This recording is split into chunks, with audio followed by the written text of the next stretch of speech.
Hey guys, I'm Natasha P.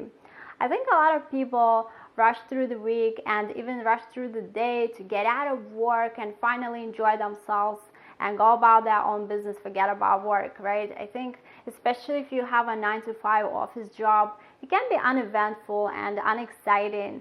And some people downright hate their jobs. If you think about it, we work the majority of our life. And especially if you're doing a 9 to 5 shift, it feels like you're working most of your life. And that's why I'm a big proponent of not staying at a job you hate, because it's as terrible as it sounds, it sort of becomes your life.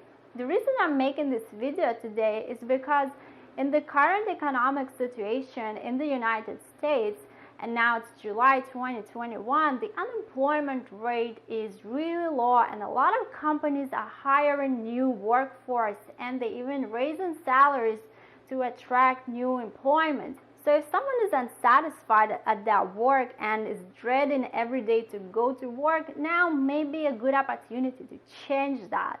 I have a few basic tips that I want to cover.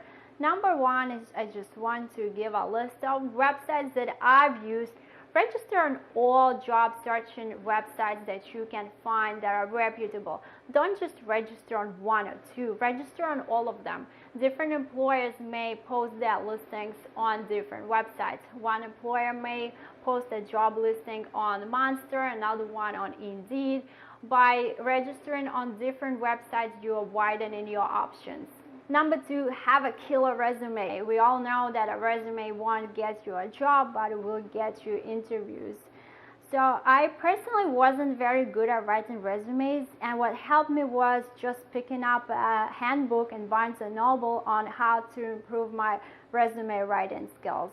And another thing I did in the end was actually hiring an outside service to write a resume for me. I paid about $150, but it was totally worth it. There are companies that will write a professional, amazing resume for you. I was so impressed with the way my resume came out that I thought if someone reads it, they're gonna think I'm necessarily smart just because I was able to write such an amazing resume. These are some of the companies that do that. They're not sponsoring me. I was just really impressed with the way my resume came out. That's why I'm sharing it with you guys. Now that we've covered the basics, number three is know what you want to get out of the job you're looking for.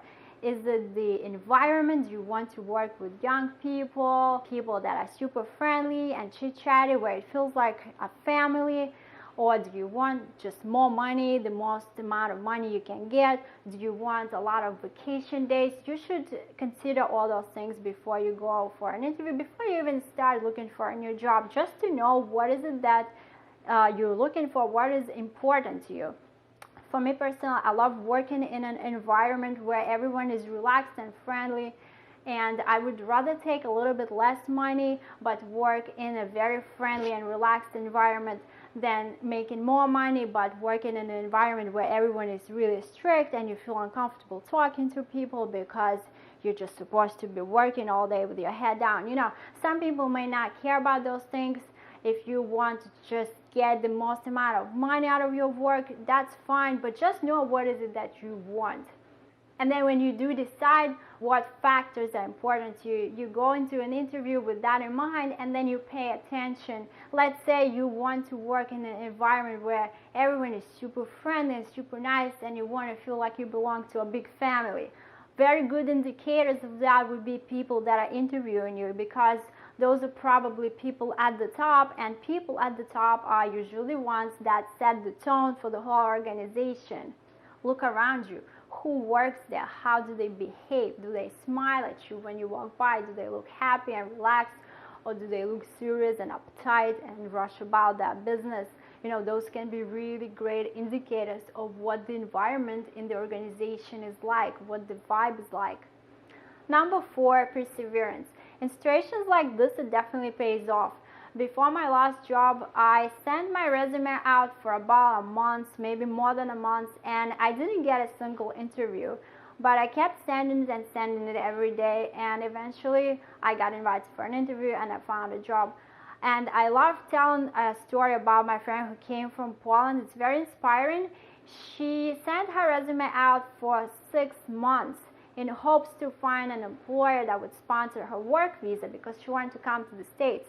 So she would send out her resume every day for 6 months. And if it was me, I'd probably give up after a month or two and just say, well, it's not happening. But she kept doing it, and now she's here. So it's a great example where perseverance really does work, and you're not really losing anything. If you keep sending your resume out, someone will get back to you eventually. And the last point I want to discuss is freelancing, especially now after a lot of people started working from home during pandemic.